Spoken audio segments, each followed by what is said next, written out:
ভগবতে শ্রী অরবিন্দ মীরা।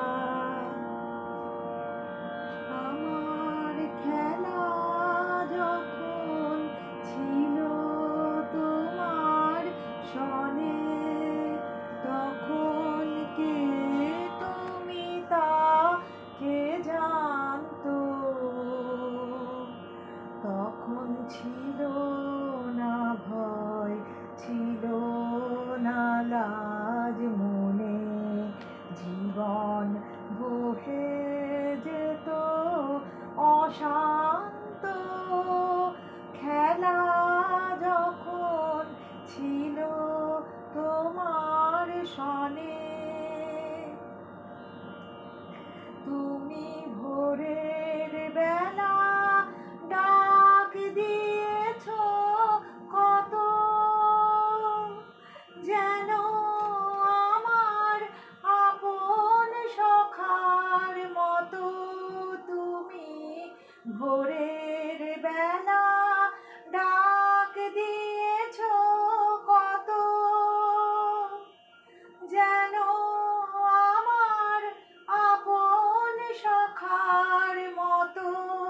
হেসে তোমার সাথে ফিরেছিলেম ছুটে, সেদিন কত না বনান্ত।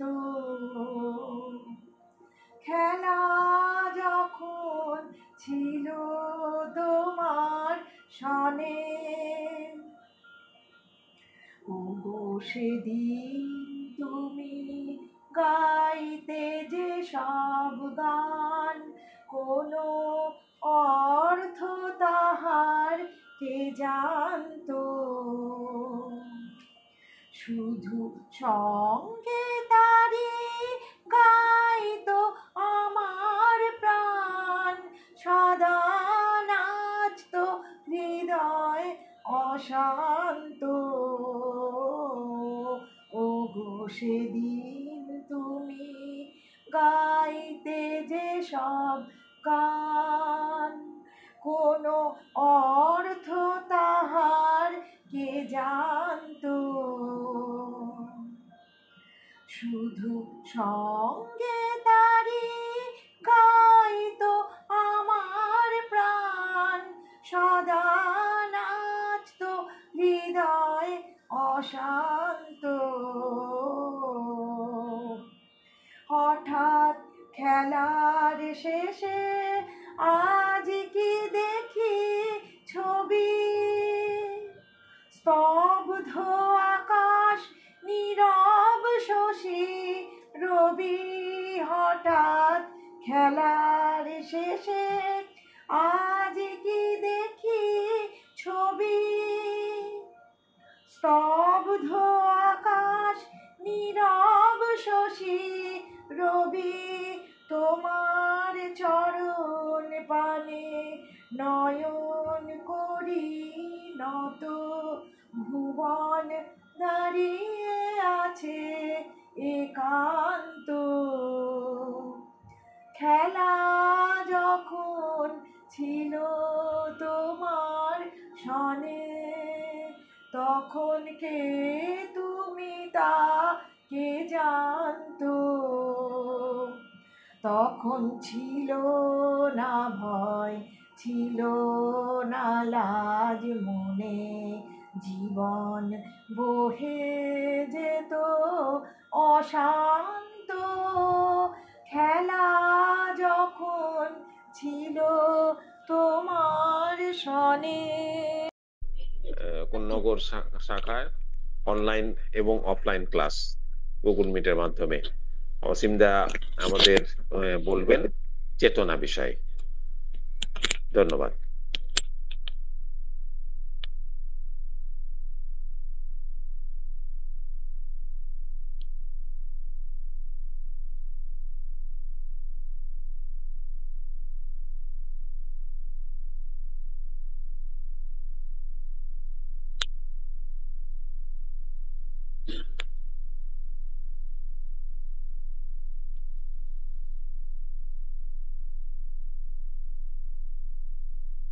ॐ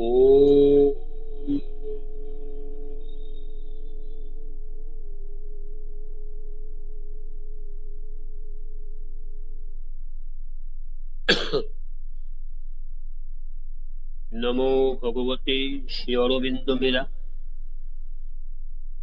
तत्सवितुर्वरं रूपं ज्योतिः परस्य धीमहि यन्नः सत्येन दीपयत्।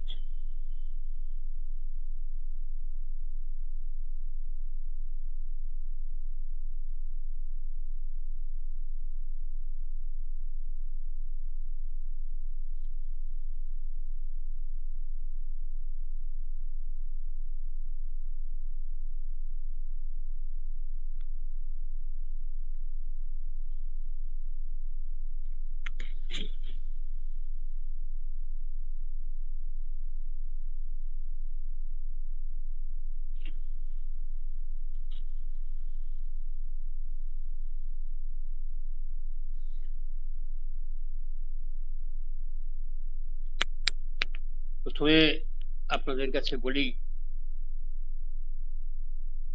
আমি তো এখানে যখন ঢুকছি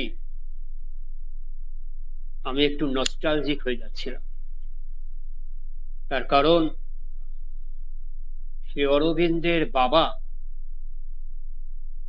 এই বাড়িতে ছিলেন। হ্যাঁ,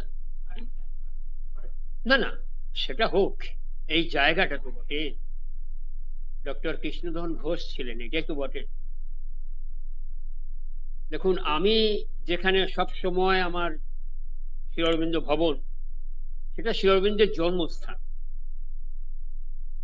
আর এইখান থেকেই গিয়ে আমরা সব বইতে পড়েছি, শুনেছি, ইত্যাদি ইত্যাদি। আমার রিসার্চও এইসব নিয়ে। কিন্তু যখন নাকি দিদির সঙ্গে আসছিলাম, আমি কেবল ভাবছিলাম যে এমন একটা জায়গায় যাচ্ছি কটা লোক জানে।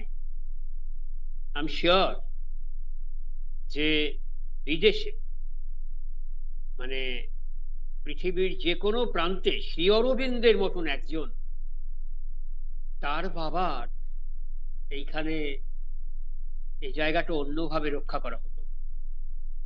কিন্তু আমরা অত্যন্ত, কি বলবো, আমাদের কপাল, আমাদের ঘরের কাছে সব আছে, অথচ আরশি নগরকে বাইরে খুঁজে পাচ্ছি। যাই হোক, আপনাদের কাছে আমার আশা যেটা, আপনারা হয়তো সবাই শ্রী অরবিন্দ সম্বন্ধে জানেন, মা সম্বন্ধে জানেন, তাই তো? কিছুটা তো জানেন অবশ্যই। তো আমাকে দিদি বলেছিলেন একটা সাবজেক্ট চুজ করতে, আমি ভেবে পাচ্ছিলাম না কি করব। তো আমি যখন ওই কালকেই দিয়েছি, আমি না পরশুদিন দিয়েছি, তো সমাধিতে যখন প্রথম প্রণাম করছিলাম ওখানে ভবনে, তখন আমার মনে হলো যে চেতনা, কনসাসনেস, যার উপরে শ্রী অরবিন্দ প্রচুর বলেছেন, মা প্রচুর বলেছেন। তো যাই হোক, এখন বিশেষ করে আমরা এমন একটা চেতনায় রয়েছি, আমাদের মধ্যে থেকে একটা পাশবিকতা বেরিয়ে আসছে, এটা ভাববেন না, কিন্তু ওটা ভুল, ওটা পশুকে অপমান করে। আমরা এখন যা করে বেড়াচ্ছি, বিশেষত এই কয়েকদিন আগে অবধি যা এইসব হলো, এটা কিন্তু পশুদের কাজ। পশুরা এত মানে ব্রেন নিয়ে চিন্তা করতে পারে, এটা পিশাচের কাজ। বুঝতে পারছেন তো? এটা হলো পিশাচদের কাজ। তো পিশাচদেরও একটা চেতনা আছে, আমরা সেই পিশাচ চেতনায় ঘুরছি এখন। কে বলতে পারে তার কি অপরাধ ছিল? মানে ডোন্ট টেক ইট আদারওয়াইজ, আমি কিন্তু কোনো রাজনীতির কথা বলছি না, বা কোন রকম, আমার যদি মনে হয় আমার কথার মধ্যে কোনো রকম একটি, আপনারা বলবেন না, আমি জাস্ট ক্যাজুয়ালি চেতনার কথা বলতে কি বলছি। যে ভদ্রমহিলা টিভিতে বলছেন গত পরশুদিন যাদের সঙ্গে বসে চা খেলো আমার স্বামী, তারাই আমার স্বামীকে ছেলেকে ঘর থেকে বের করে নিয়ে মারল। অপরাধ ছিল গণেশের মূর্তি ফুর্তি সব তৈরি তৈরি করে ইত্যাদি। প্রশ্ন সেখানে তাদের চেতনাটা কোথা সেইটা দেখতে হবে, কি কনসাসনেসে তারা রয়েছে, বুঝতে পেরেছেন? না হলে পরে ভাবুন যে আমরাই আমাদের এই জায়গা, অন্য কোনো জায়গা না, আমরা ঘর ছেড়ে অন্য একটা জায়গায় জেলের মতন কাটছি, এবং ওইখানকার একটা কনসাসনেস আছে, এটা কালেকটিভ কনসাসনেস, আর এটা হচ্ছে ইন্ডিভিজুয়াল কনসাসনেস। কেমন? এই যে কালেকটিভ কনসাসনেস আর ইন্ডিভিজুয়াল কনসাসনেস, তারও একটা ভাইটালিটি আছে। যখন নাকি ইন্ডিভিজুয়াল মানে ব্যক্তির কনসাসনেস, ব্যক্তির চেতনার সঙ্গে আরেকটা ব্যক্তি এসে মেলে, আরেকটা ব্যক্তি এসে মেলে, পর পর পর পর অনেকগুলো ব্যক্তি এসে একসঙ্গে মেলে, তখন কি হয়, এটা কিছুটা ডাইলুটেড হয়ে যায়। কেমন? এটা কিছুটা ডাইলুটেড হয়ে যায়। অর্থাৎ যে কনসাসনেসে আমি ছিলাম সেই কনসাসনেসটা একটু অন্যরকম হয়ে যায়। কেন না, আপনি একটা কনসাসনেস নিয়ে এসছেন, আপনি একটা চেতনায় রয়েছেন, সেই চেতনাটা আমার মধ্যে গ্রো করেছে। ছোট্ট একটা কথা,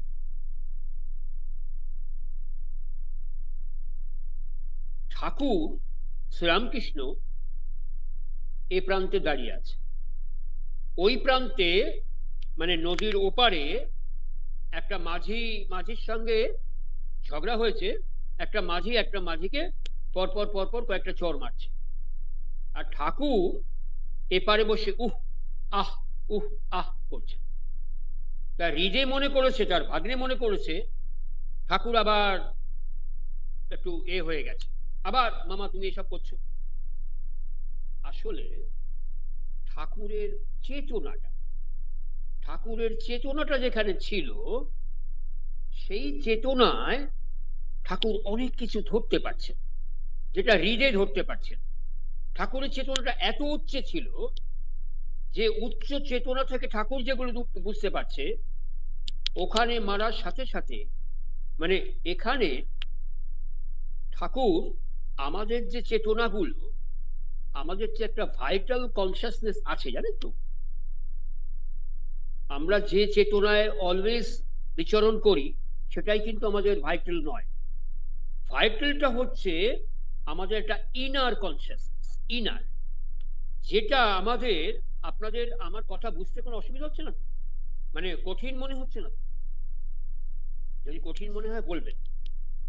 তো এই যে ইনার কনসাসনেস, এটা ম্যাক্সিমাম সময় বেরোয় না, কিন্তু যার সাধনা থাকে, সাধনার চূড়ান্ত অবস্থায় থাকে, তার কিন্তু অলওয়েজ সে ওই উচ্চ চেতনাটায় থাকতে শুরু করে। যেমন জানবেন বিবেকানন্দ শেষের দিকে বারবার বলতেন না যে আমি কিন্তু 40 পেরোব, আমি কিন্তু 40 পেরোব। তা প্রেমানন্দ জিজ্ঞাসা করছেন, আপনি বেদান্তকে নিয়ে চর্চা করেন, আপনি কেন এসব কথা বলেন? এটা তো ডেসপেয়ারেবল, হতাশাজনক কথা, আপনার কাছ থেকে আমরা তো এটা আশা করি না। তো তিনি বলছেন, না তোরা বুঝতে পারছিস, আমি না কেন বলছি, আমার এই সোলটা বড় হয়ে গেছে, সোলটা বড় হয়ে গেছে বলে ওটা আর এই বডিতে থাকতে চাইছে। এই সোলটা কখন বড় হয়ে যায়? যখন নাকি তার মধ্যে অনেক কিছু এসে জমা হয়। ঠাকুর বলেছিলেন না, নরেন যখন জানতে পারবে ওকে, তখন আর ও পৃথিবীতে থাকবে। আস্তে আস্তে ও শুরু করেছিলেন জানতে যে হু অ্যাম আই। এখন ব্যাপারটা হচ্ছে এমন একটা সময় হলো, ধীরে ধীরে ধীরে ধীরে ধীরে ধীরে তাকে অলওয়েজ বলে দিয়ে যাওয়া হচ্ছে যে এখন তোমার কাজ শেষ, তুমি চুপ করো। কারণ চেতনার একটা তুঙ্গ স্থানে তিনি রয়েছেন। যে চেতনায় তিনি রয়েছেন সে চেতনায় ওই সময় ঠাকুরও ছিলেন। কারণ ঠাকুর বুঝতে পারছিলেন যে খুব অল্প সময়ের মধ্যে একটা বিরাট পরিবর্তন হতে চলেছে, যার জন্য বারবার করে বলতেন, ওরে তোরা নরেনকে ঘাটাস নেই। এইবার যখন নাকি তিনি চলে যাচ্ছেন, চলে যাওয়ার আগে একটা ভিন্ন কনসাসনেস তিনি, সেই দিন ইলিশ মাছ কিনেছেন, বেলুড়ে ওই এতে অনেক মাছ হয়েছে, কিন্তু খুব খেতে ভালোবাসতেন। বাহ, খুব ভালো ভালো, নে নে নে নে, রান্না কর, খা, অমুক তমুক। খাওয়া দাওয়া করে তিনি পানিনি পড়িয়েছেন, যে আয় সবাইকে ডাক।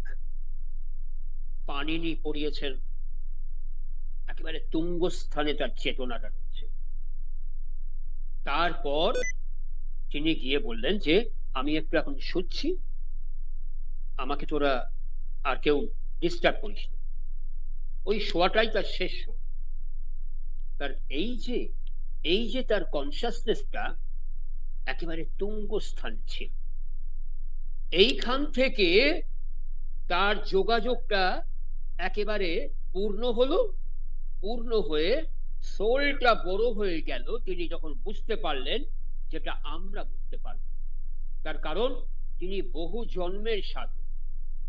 একটা জন্মে এই হয়েছে, তার আগে ছিলেন, তার আগে ছিলেন, তার আগে ছিলেন, এক একটা জন্মে তার এক একটা রূপ ছিল। এই জন্মে এসে তার ফ্লারিশমেন্টটা হচ্ছে। শ্রী অরবিন্দ এক জন্ম, দু জন্ম, তিন জন্ম, চার জন্মে, পাঁচ জন্ম, 100 জন্মে, 200 জন্মে কিন্তু হয়নি। শ্রী অরবিন্দর এরকম পর পর পর পর পর পর বহু জন্ম গেছে, এক একটা জন্ম। আমরা যে শ্রী অরবিন্দকে 1872 সালের 15ই অগস্ট পেয়েছি, সেটা হচ্ছে একেবারে সাধনার তুঙ্গস্থান। সাধনার তুঙ্গস্থান বলে তিনি, তার মুখ দিয়ে কি বেরোচ্ছে? সেই ব্রহ্মবাক্য। ব্রহ্মবাক্যটা কি? এখন ব্রহ্মটা বলতে গেলে আমাদের কাছে মনে হয় ব্রহ্ম কি? ব্রহ্ম একটা বিরাট ব্যাপার। ব্রহ্ম কথাটা একটা ওয়ার্ড, বৃহ ধাতু থেকে এসছে, যেটাকে বৃহৎ বলা হয়, বৃহৎ। তো আবার ঠাকুর বলছেন খুব সোজা, বলছেন ব্রহ্ম কি? ব্রহ্ম হচ্ছে জ্ঞানীরা যাকে ব্রহ্ম বলে, আর যোগীরা তাকে চেতনা বলে, আর ভক্তরা তাকে ভগবান। একই ফর্মে বলছে, জ্ঞানীরা যাকে ব্রহ্ম বলে, যোগীরা তাকে কনসাসনেস বলে, চেতনা বলে, অর্থাৎ ব্রহ্মের চেতনা। আর ভক্তরা তাকে ভগবান বলে, অর্থাৎ চেতনার কোন জায়গাটা। এখন সেই চেতনার সঙ্গে আমরা আমাদের চেতনার কি মিল করতে পারি?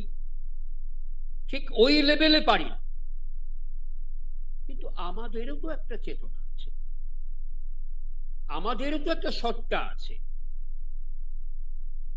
আমাদেরও তো একটা সত্তার যে চেতনা, সত্তার যে কাজ, সেগুলো তো আমরা করি, we do usually। এখন ব্যাপারটা হচ্ছে আমাদের মধ্যে বিভিন্ন ভাবে বিইংস আছে, বিইংস কি প্রচুর সত্তা আছে। এখন আমি এই যে এখানে বসে আছি, আপনাদের সঙ্গে আলোচনা করছি, আমার মধ্যে একটা বিইংস কাজ করছে। আমি যখন বেরিয়ে যাব এখান থেকে, আমার মধ্যে আরেকটা বিইংস কাজ করবে। Varieties beings usually human being এর মধ্যে কাজ করে। তার মধ্যে অনেকগুলো বিইংস এর মধ্যে ভাইটাল বিইংস যেটা, মানে মূল সত্তা যেটা, সেটা হচ্ছে চৈত্তিক সত্তা, যেটা রবীন্দ্রনাথের খুব অপূর্ব ছিল। যে চেতনাটায় রবীন্দ্রনাথ যখন তখন মনে করতেন, তখন তখন তিনি গানগুলো গাইতে পারতেন। বিশেষত একটা সময় ছিল রবীন্দ্রনাথ বলছেন তার শেষের দিকে, যখন বলছেন যে এখন আর আমার গান আসছে না, আমার যেন মনে হচ্ছে আমার চেতনাটা একটু ডুবতে চলেছে। ক্ষিতিমোহন সেনকে বলছেন আমার চেতনাটা যেন একটু যেন ডুবতে বসেছে। বলে না না না, এটা হতে পারে না। আপনার মতো মানুষের বলে না, এখন আমার যে কোনো গান আসছে না। অথচ ঠিক ওই সময়টায় রজনীকান্ত সেন তার ক্যান্সার হচ্ছে। রজনীকান্ত সেনের ক্যান্সারে তিনি রয়েছেন মেডিকেল কলেজে, একেবারে শেষ সময়। রজনীকান্ত বললেন, একজনকে অনুরোধ করলেন, একটু গুরুদেবকে বলবেন আমাকে এসে একটা গান শুনিয়ে যেতে। আমি যাওয়ার আগে গুরুদেবের একটা গান শুনতে চাই।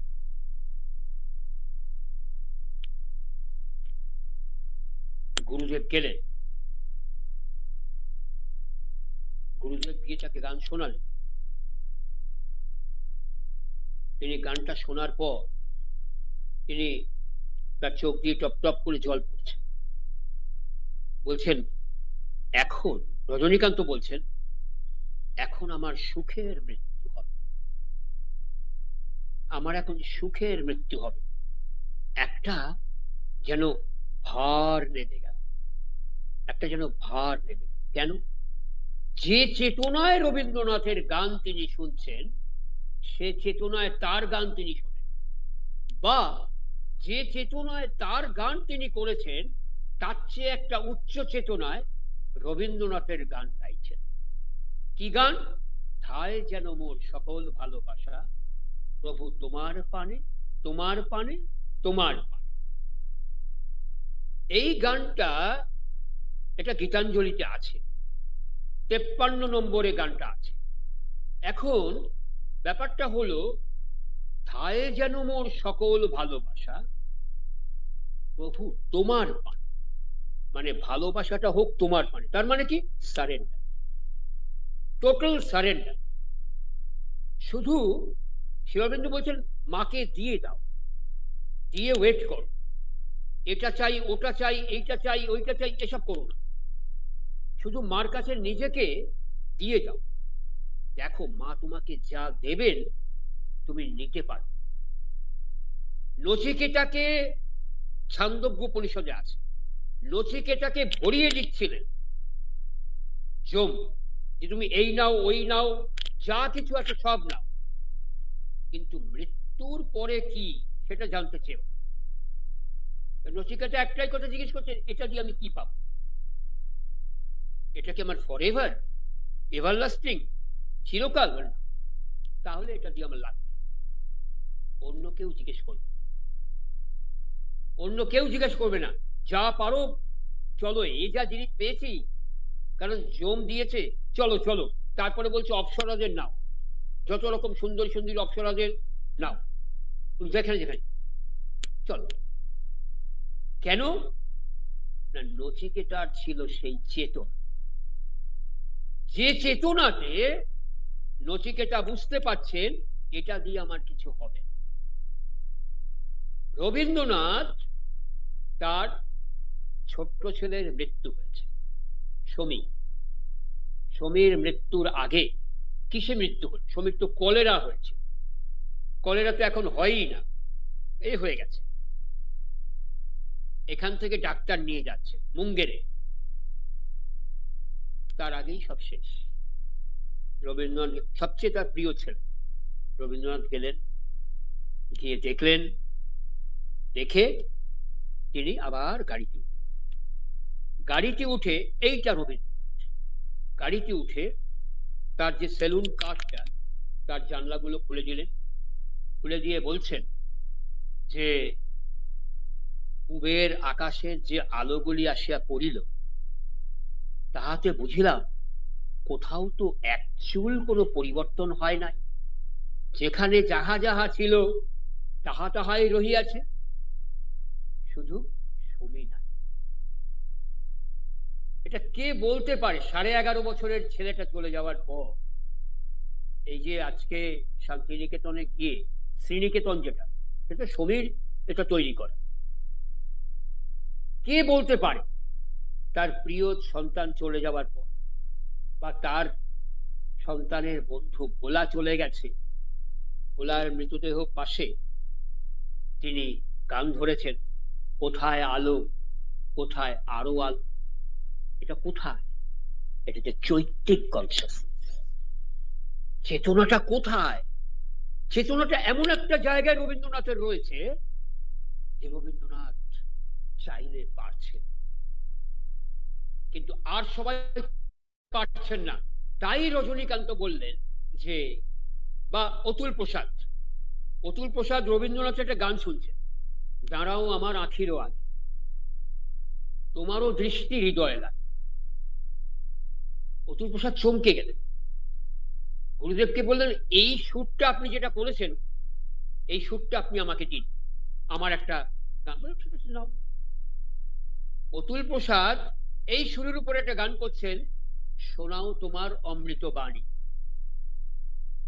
এই সুরের উপরে। কেন না, গানটা শোনার সাথে সাথে অতুল প্রসাদের চেতনা, কনসাসনেস একটা তুঙ্গে উঠল।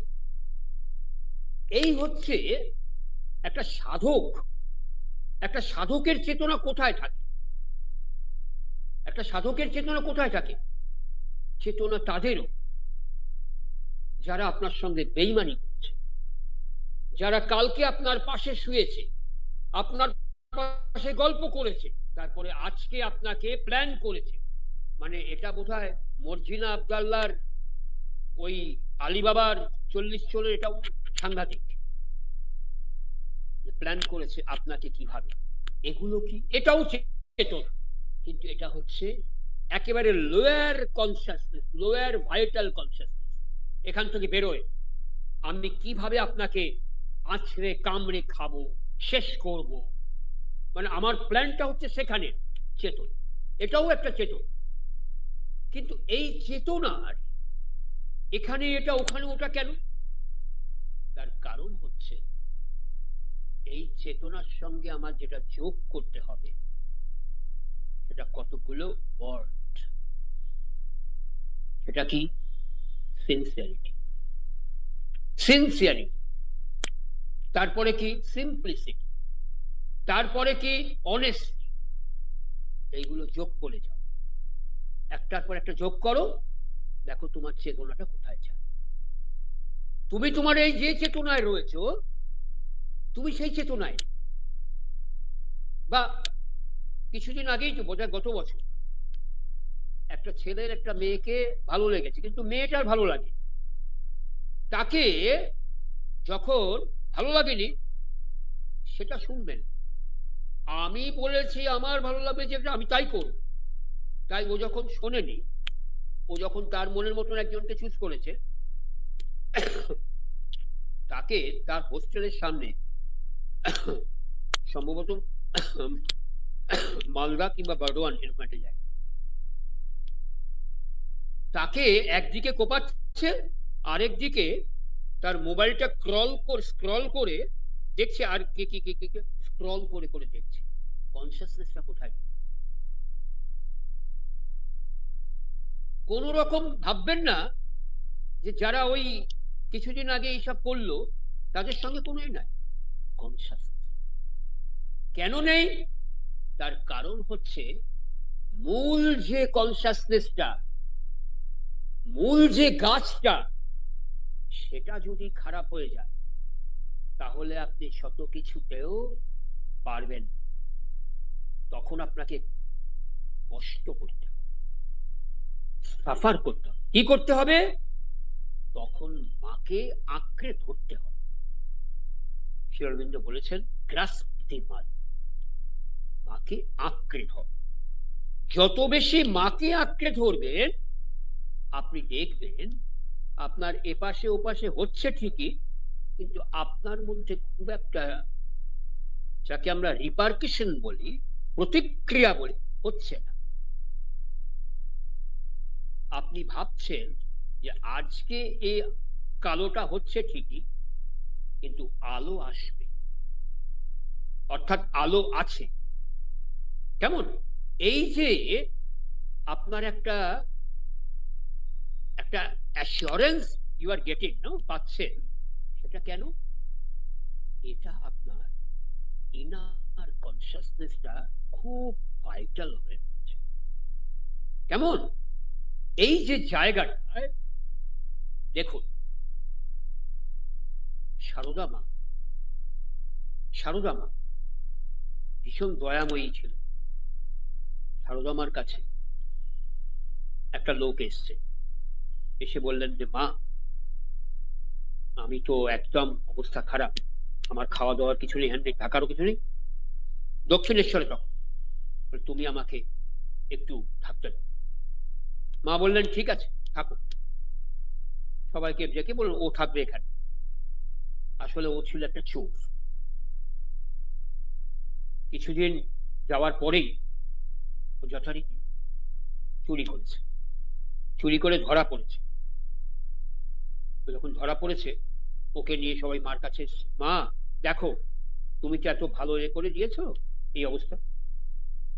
তো সারদা মা বললেন, এই বাবা, এই তুমি কি করেছো? আমি তোমাকে এত করে রাখলাম, তুমি এসব করলে? মা আমি ভুল করেছি, আমাকে তুমি ক্ষমা করো। হ্যাঁ বাবু, দেখো তুমি এরকম করো না, কারণ আমি মুশকিলে পড়ে যাবো। আমি তো তোমাকে রেখেছি, নরেন আমাকে খুব বকাবকি করবে। যাই হোক, আবার গেছে, আবার কিছুদিন পরে আবার চুরি করছে, আবার মার কাছে নিয়েছে। মা বললেন, এ কি, তুমি বললে আবার করবে না, আবার করলে? বললে, মা আমি ভুল করে ফেলেছি। দেখো বাবা, তখন কেউ বলছে, মা নরেনকে একবার, বলে না না না, ওরে বাবা, নরেনকে একদম তোরা বলিস না, তাহলে নরেন একেবারে খেয়ে ফেলবে, ওকে থাকতেই দেবে। নরেন এইসব চুরিধারি পছন্দ করে না। তো বলে ঠিক আছে, বারবার ওকে বোঝানো হলো। এবারে বেশ কিছুদিন গেছে, আবার চুরি করে এবার ধরা। এবারে মার কাছে নিয়ে এসছে ওকে।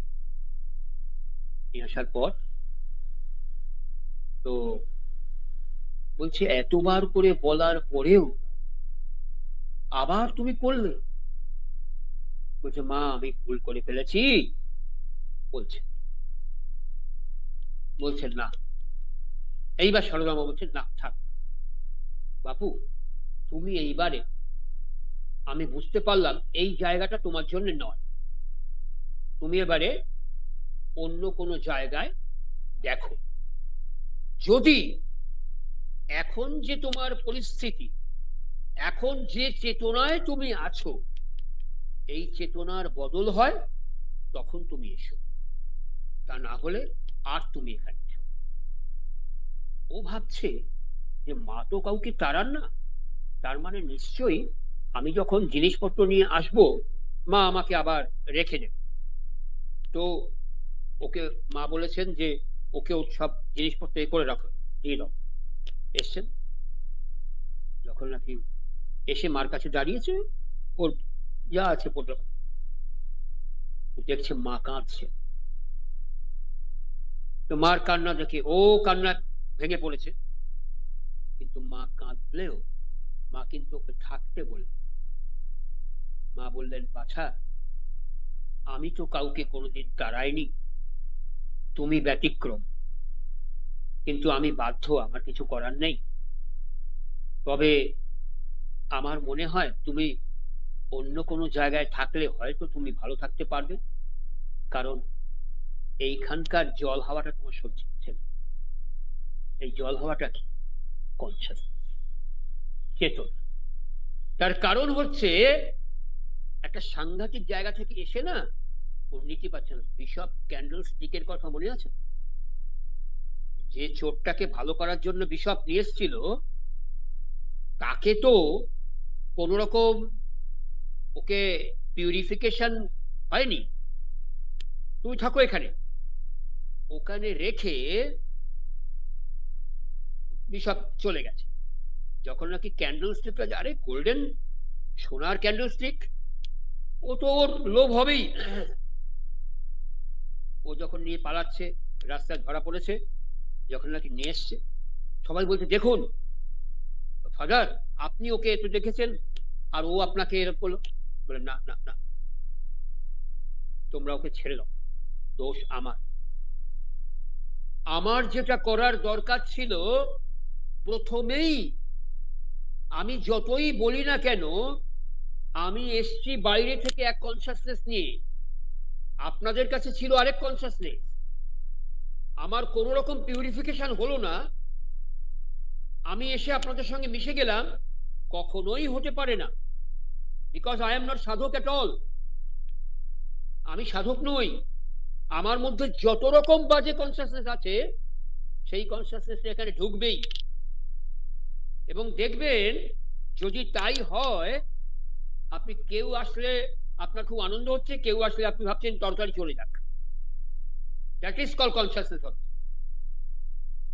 আপনি কাউকে ডেকেছেন আপনার কোনো ব্যক্তিগত কাজে, তিনি এসছেন, এসে আপনার কাছে দাঁড়াবার সাথে সাথে আপনি ভাবছেন যে কতক্ষণে যাবে, আরে বাপরে কতক্ষণে যাবে।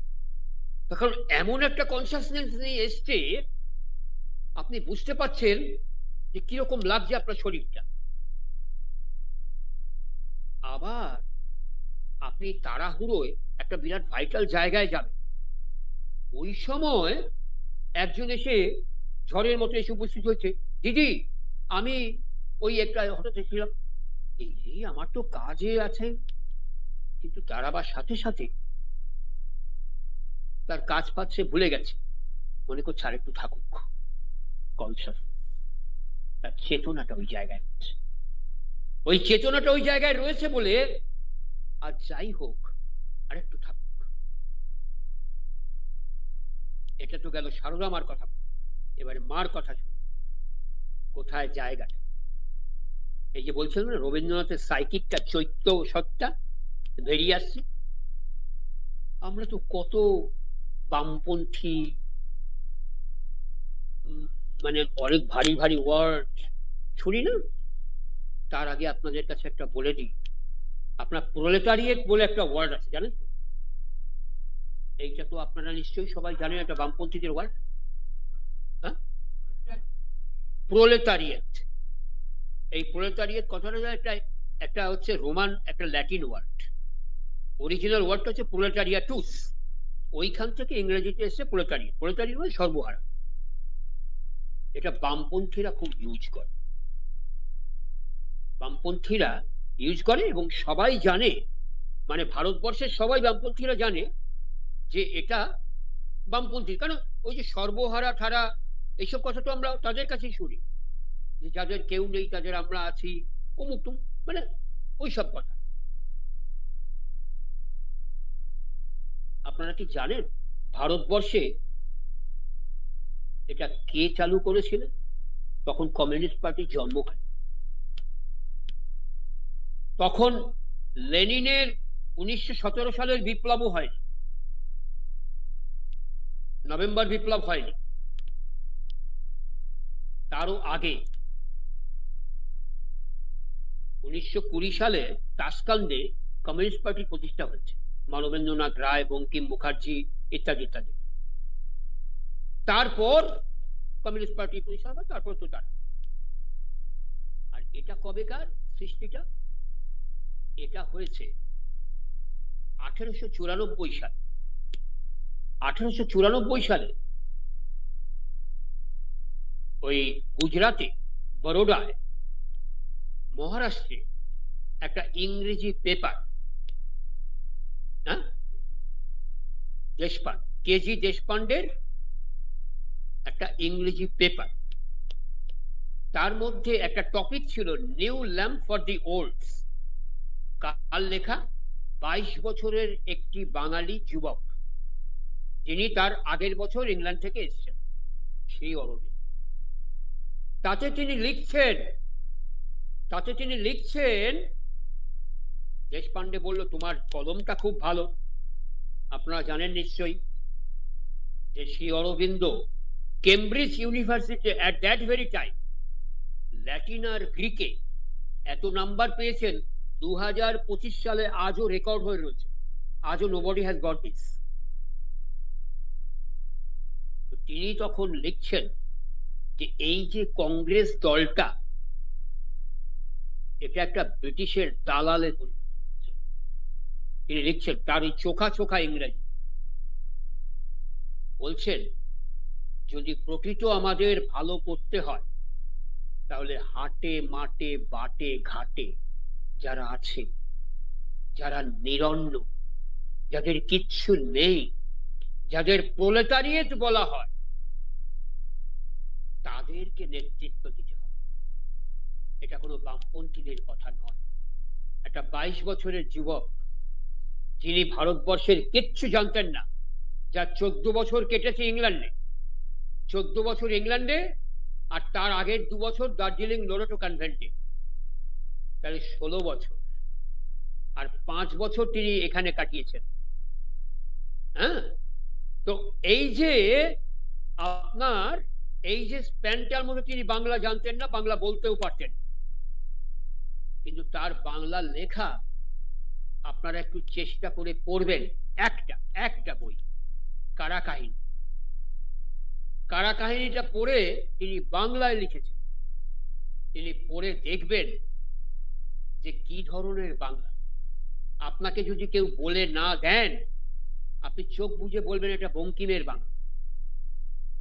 আপনি দেখবেন জেলে তার যে অভিজ্ঞতাটা তিনি লিখছেন একেবারে পিওর বাংলা, পড়ে দেখবেন আপনার ভেতরে একটা বিপ্লব সৃষ্টি হবে। শিওর, বেশি দাম না, 40 টাকা 45 টাকা দাম, দেখবেন। তো শ্রী অরবিন্দ লিখলেন এই প্রথম ভারতবর্ষে, সবাই এটা নিয়ে চালাচ্ছিল না, এটা সর্বহারাদের কথা বামপন্থীরা বলেছে। হরকিষণ সিং সুরজিৎ যখন সিপিআইএম পার্টির সম্পাদক, তখন তিনি অ্যাডমিটেড দিস, তিনি স্বীকার করেছেন যে না, এটা আমাদের সৃষ্টি ওয়ার্ড নয়, এটা অবশ্যই আন্তর্জাতিক, এতে অনেকদিন ধরে আছে, কিন্তু ভারতবর্ষে এটা এনেছেন শ্রী অরবিন্দ। বুঝতে পেরেছেন? তো শ্রী অরবিন্দ যে চেতনায় রয়েছেন, সেই চেতনায় কি আমরা যেতে পারবো? অসম্ভব। সেটা অনেক অনেক অনেক অনেক হাজার হাজার বছরের সাধনা দ্বারা হবে না। না, সাবিত্রী তো পরের কথা, কিন্তু তার আগে শুনুন যে চেতনার কথা বলতে গিয়ে মার কথা বলছে। এটা বললাম সারদা মার কথা, এবারে মার কথা শুনুন। একজন এসে মাকে বলছেন, সীমাকে, পন্ডিচেরিতে, যে মা, আমার সাধনায় খুব অসুবিধা করছে, আমি নামটা বলবো, বুঝলেন, এক্স আর ওয়াই বলে বলছি, ওই ওয়াই বলে মেয়েটা আমার সাধনায় খুব অসুবিধা করছে, মা তুমি একটা কিছু করো। তাই নাকি?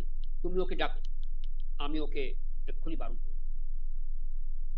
মেয়েটা এসছে, মার কাছে দাঁড়িয়েছে। মা যেই দেখলেন, oh you, okay, go and stay, যাও এবং থাকো। কিছুদিন পরে আবার মেয়েটা ওই রকম করছে, আবার ছেলেটা এসছে।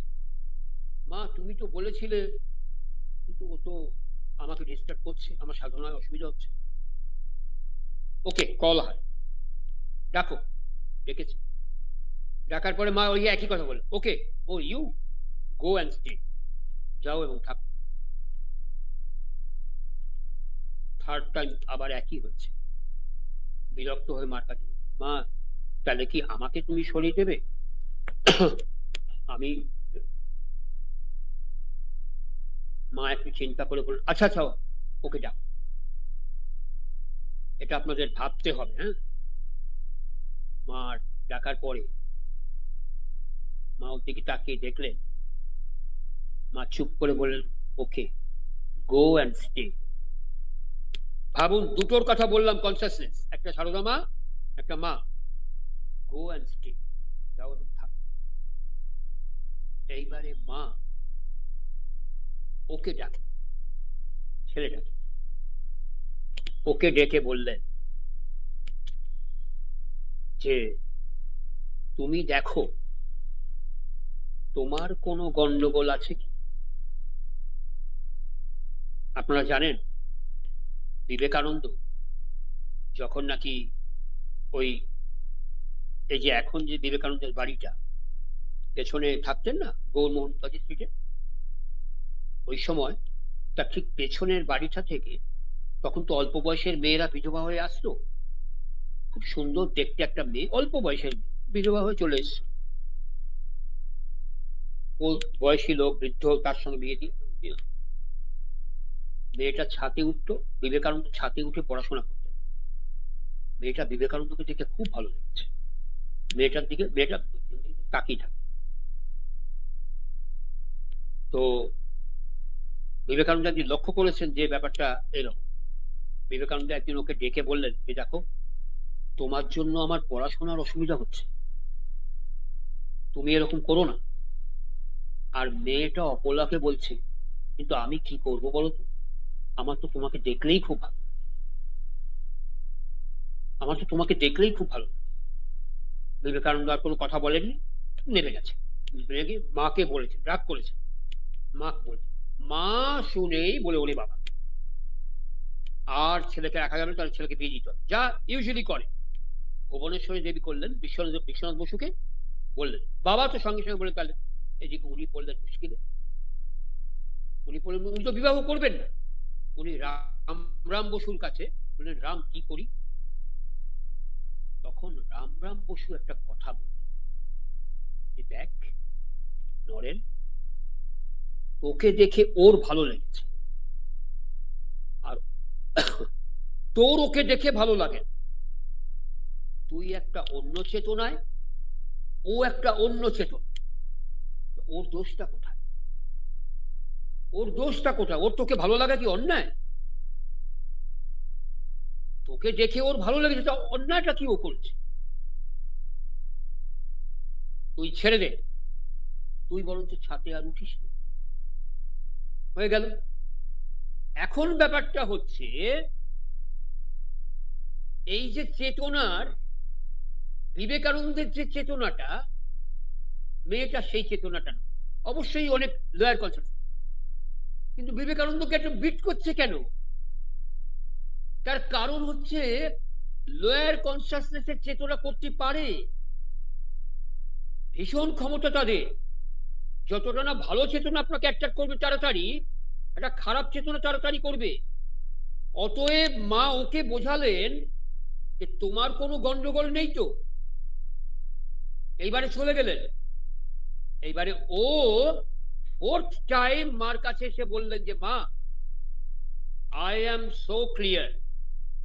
আমি এবারে, এতদিন ধরে মা বলেননি মাকে, এইবারে ও মাকে এসে বলছেন মা আই অ্যাম সো ক্লিয়ার যে আমার আর সেই অসুবিধা নেই।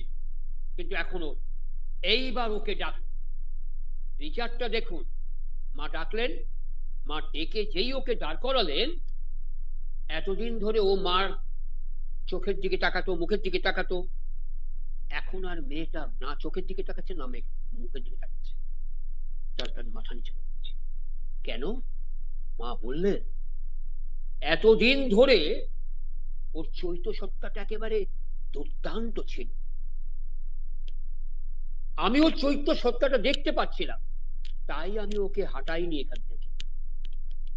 আজকে দেখলাম ওর চৈত্য সত্তাটা নেই,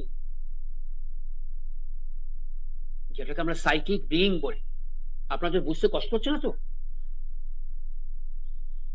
বলছে এখন দেখছি নেই।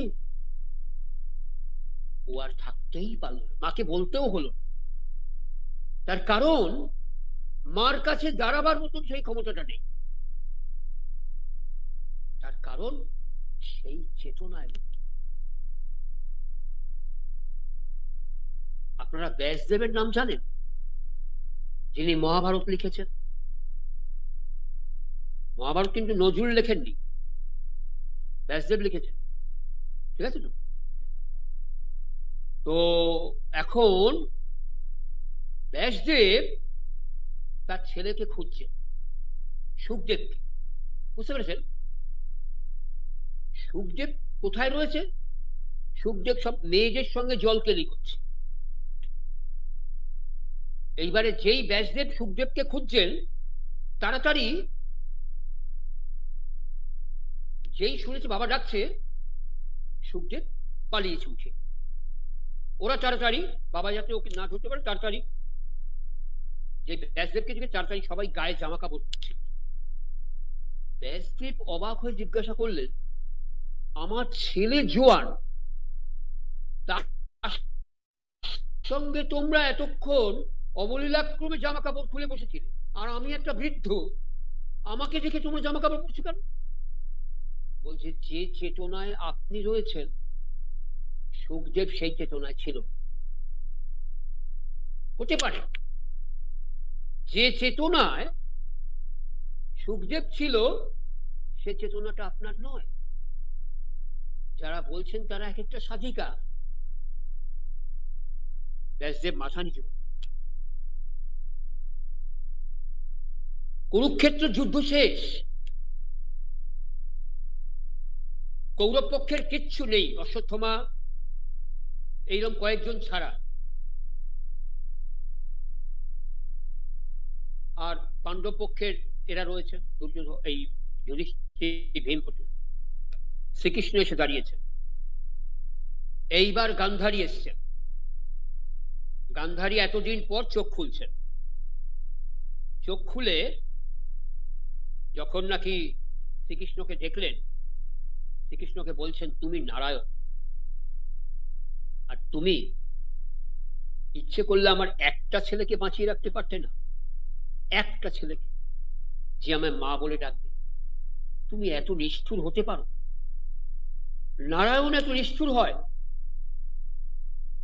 বলছেন, আমিও তোমাকে অভিশাপ দিচ্ছি, তোমারও, আমারও যেরকম নির্বংশ করেছো তুমি, তোমারও বংশ থাকবে, তুমিও নির্বংশ হবে। শ্রীকৃষ্ণ চুপ করে মুচি মুচি হাসছেন। এইবার গান্ধারী তো সতী, কিছুক্ষণ পরেই তিনি নিজেকে ফিরে পেয়েছে। বলছে, সর্বনাশ, এটা আমি কি করলাম? আমার মুখ থেকে এটা বেরোনো উচিত হয়। সঙ্গে সঙ্গে শ্রীকৃষ্ণকে বললেন, তুমি তো এটা পারতে আমার মুখ থেকে এই বেরোনো কথাটাকে বন্ধ করে দিতে, তুমি কেন করলে না? বলে, ও, আমি তোমার মা ডাক দেওয়া বন্ধ করে দিলাম, আবার এটাও আমি করলাম। বেশ বেশ, আমি তোমাকে তো আরো বলতে দিচ্ছি, আরো বলো, আমাকে আরো যা খুশি তুমি বলো। তবে একটা কথা তোমাকে বলে দিই, তুমি যে আমার বংশের কথা বলছো, এই বংশটাকে আমিই নির্বংশ করে দেব। ওরা যা আরম্ভ করেছে যাদবদের, আমিও আর চাই না। আমি নিজে হাতেই আমি আমার বংশটাকে নির্বংশ করব। কিন্তু তোমাকে তোমার জবাব দিচ্ছি। আর তুমি আমাকে জিজ্ঞাসা করছো যে এইগুলো কেন বললাম, কেন হলো? তুমি জানো না কেন হয়েছে? এই সব কিছু তোমার জন্য হয়েছে। আপনারা ভাবতে পারেন গান্ধারীর জন্য এইসব হয়েছে? বলছেন, যখন নাকি, মনে করে দেখো, যখন নাকি এও গর্ভবতী, এও গর্ভবতী, কুন্তিও গর্ভবতী, গান্ধারীও গর্ভবতী, কিন্তু সন্তানটা আগে ভূমিষ্ঠ হয়েছে যুধিষ্ঠির, মানে কুন্তির। যেই রাজবাড়িতে খবর গেল, এবারে কি নিয়ম, যে প্রথম সন্তান হয় রাজা তো সেই হবে। যেই খবরটা গান্ধারীর কাছে এলো যে কুন্তী সন্তান প্রসব করে ফেলেছে, নিজের ভেতরে একটা রাগ, দেশ, ঘৃণা, হিংসা সবকিছু একসঙ্গে মিশিয়ে একটা, মানে মুদগর বলে না, মুগুর মুগুর, মুগুর দিয়ে নিজের পেটে মেরে মেরে এ করলেন। এরপরে যখন প্রসব হলো, একটা পুরো মাংসের পিণ্ড। ব্যাসদেবকে খবর দেওয়া হলো, ব্যাসদেব এসে ওটা 100টা টুকরো করল। এই হচ্ছে দুর্যোধন দুঃশাসনের। তখন গান্ধারীকে বললেন, এরা সব তোমার প্রোডাক্ট, তোমার চিন্তাধারাগুলো এরা নিয়ে তবেই। একটা নারী হয়ে তোমার ভাবতে লজ্জা করে না? যখন আরেকটা নারী চিৎকার করছে যে আমি কিন্তু রজস্বলা, আমি কিন্তু রজস্বলা, তারপরও তাকে কেউ হাহা করে পৈশাচিক হাসতে হাসতে তাকে ওই অবস্থাতেই টেনে টেনে এনেছে। মনে নেই তোমার? তোমার তখন এইসব মনে হয়নি যে এরা এইসব হয়েছে তোমার জন্য? গান্ধারী চুপ। এইটাকে বলে চেতনা, এইটাকে বলে কনসাসনেস। কোন কনসাসনেসে ওই সময় গান্ধারী ছিলেন? অথচ গান্ধারী কিন্তু বিরাট চেতন। তার কারণ একটা কনসাসনেসে থাকা যায় না যদি সাধনার তুঙ্গ অবস্থান না থাকে। বার বার বার বার করে শ্রীকৃষ্ণ অর্জুনকে ভুল ধরাচ্ছেন, ভীষ্মকে বলে দিচ্ছেন কেন ভীষ্মর এই অবস্থা। বলছে তুমি তো নারাও, তুমি কি কিছু দেখতে পাচ্ছ? আমার যে পাস্ট 10 যুগ, সেখানে তো কিছু দেখতে পাচ্ছি না। বলছে না, 10 যুগের আগে তুমি একটা আলপিন নিয়ে ঘুরছিলে, একটা সুন্দর প্রজাপতিকে ফুটিয়ে ফুটিয়ে মারবে। ভীষ্মকে বলছেন শ্রীকৃষ্ণ। কনসাসনেস, চেতন। এবার শেষ করব একটা শেক্সপিয়ারের কথা। আপনারা শেক্সপিয়ারের কথা সবাই জানেন, শেক্সপিয়ারের নাম শুনেছেন। শেক্সপিয়ারের 3টে নাটক, লাস্ট যে 3টে নাটক, মানে ট্র্যাজেডির মধ্যে যেগুলো পড়লো, বিখ্যাত 3টে। একটা হচ্ছে আপনার কিং লিয়ার, আরেকটা হচ্ছে ম্যাকবেথ, আর কিং লিয়ারটা হচ্ছে আরেকটা হচ্ছে টেম্পেস্ট। টেম্পেস্টে আপনারা দেখবেন শকুন্তলায় যা যা যা যা আমরা দেখেছি ওই কর্ণমুনির আশ্রমে ইত্যাদি ইত্যাদি, এখানেও তাই। ওখানে আমরা জানি দুষ্মন্ত, এখানে দেখবো রাজা রাজকুমার ফার্দিনান্দ। মানে মনে হবে যে শেক্সপিয়ার বোধহয় কালিদাসের সবগুলো এখানে বসিয়েছে। আচ্ছা, এইবারে কিং লিয়ারের, তিনি ছিলেন সত্যিকারের এক দাম্ভিক রাজা। তার দম্ভ ছিল খুব সাংঘাতিক, কিন্তু ভীষণ উদার ছিল। শেক্সপিয়ার তার 3 মেয়ে, গনেরিল, রেগান আর কর্ডেলিয়া। কেমন? কর্ডেলিয়া হচ্ছে সবচেয়ে সুন্দরী ছোট মেয়ে। বড় 2 মেয়ে হচ্ছে গনেরিল আর রেগান।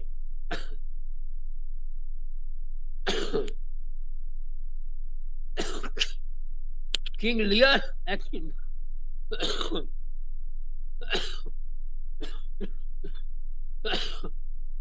সরি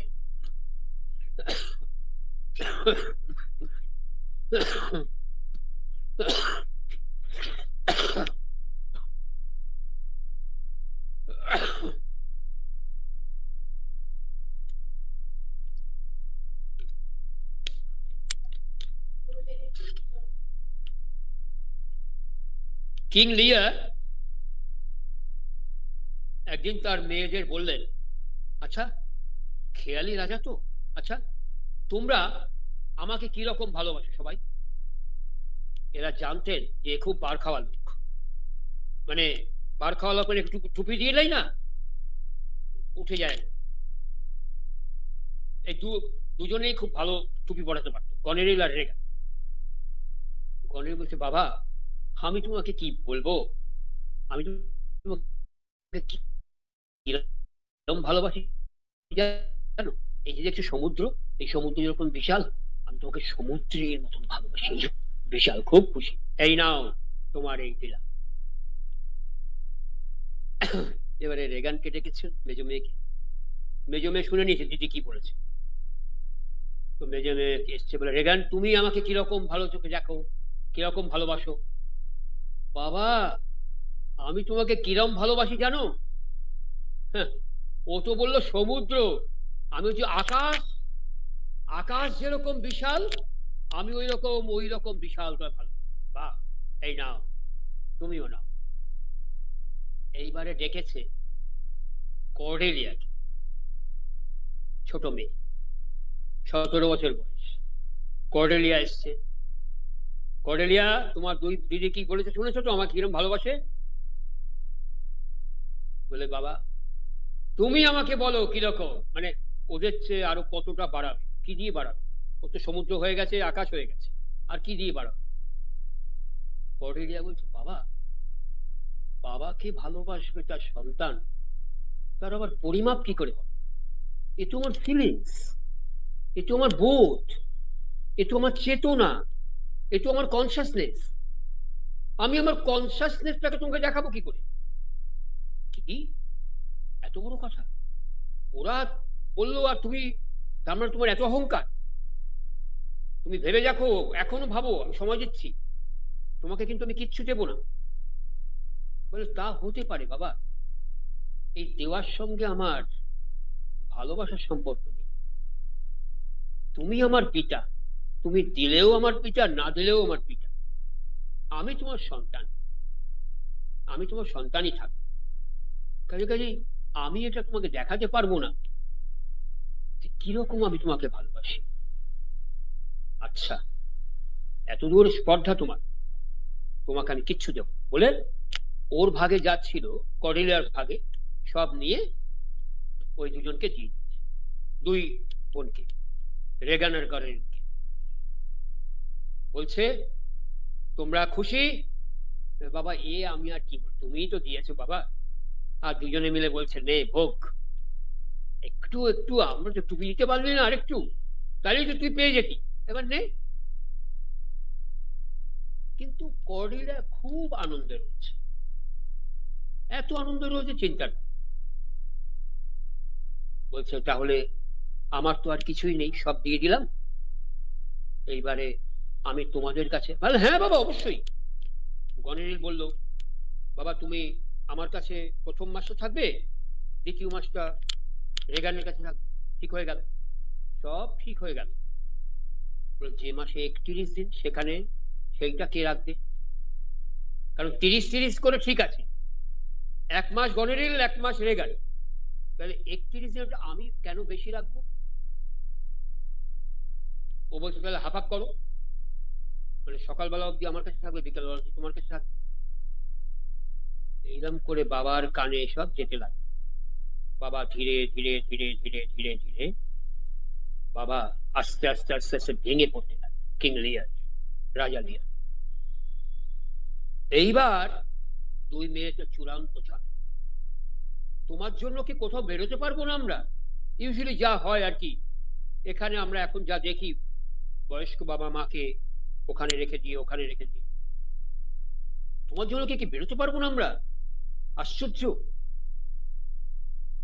না বাবা, তুমি এখানে রয়েছো, আমি বাবা তোমাকে তাহলে বন্ধ করে রেখে যাচ্ছি, মান্না দেখে যা তার মেয়েকে ওর রাখি। যথারীতি এইবারে চলতে লাগলো অত্যাচার, করতে করতে করতে করতে কিং লিয়ার পাগল হয়ে গেল। মেয়ে দুটো আস্তে করে কেটে পড়ল। পাগল হওয়ার পরে যেই খবর পেলেন, উনি তো, কর্ডেলিয়া তো তখন ফ্রান্সের রাজকুমারকে বিয়ে করে চলে গিয়েছিল। কর্ডেলিয়া খবর পেয়ে বাবাকে দৌড়ে বাবার কাছে, বাবা আমি শুনলাম তোমার এই অবস্থা।